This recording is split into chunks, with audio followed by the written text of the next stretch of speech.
pandemic. We need more of them. And in it, he argues in part, quote, America's largest tech companies utilize the H-1B program to recruit and retain thousands of foreign workers each year.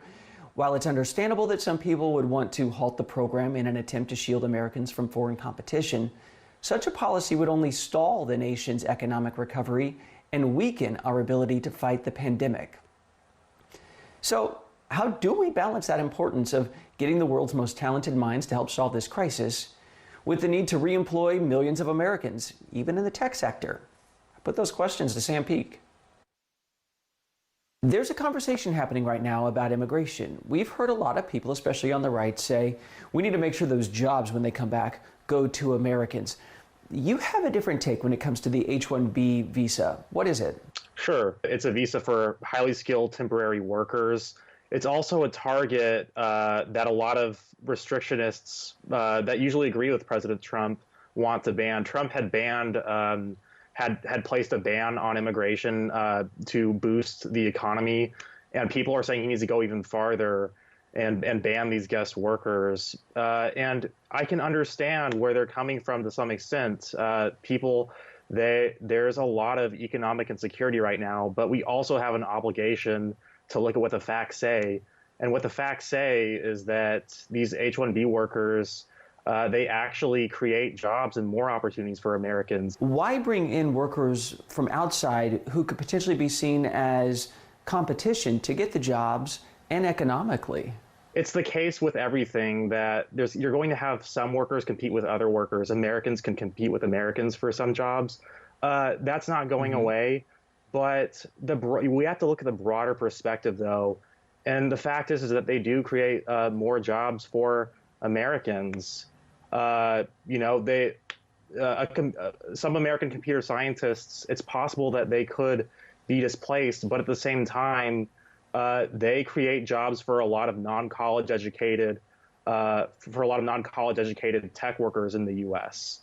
A study by Angie Zeitlin, Chad Sparber, and Giovanni Perry, they showed that 188,000 of these non-college educated tech jobs were lost because of the H-1B cap that existed in 2008 and 2009, right after that recession. And is that because there aren't Americans to take those jobs? Why would the jobs be lost altogether?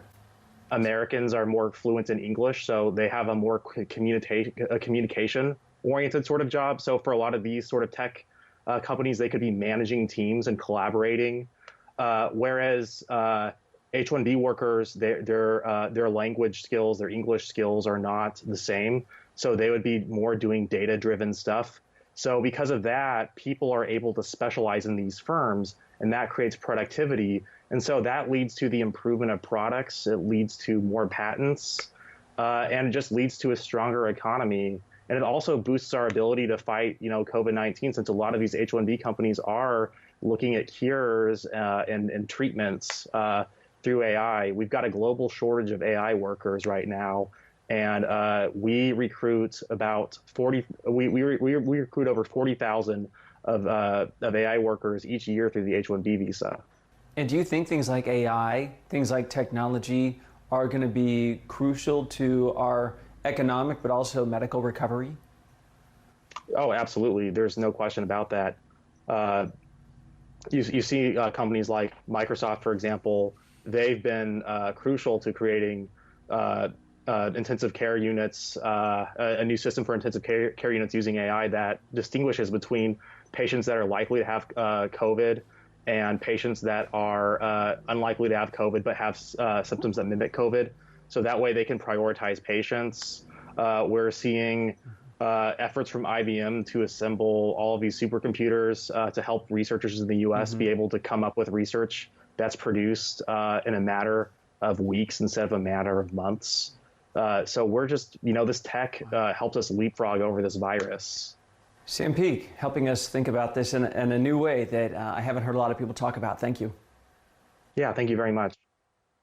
Next up.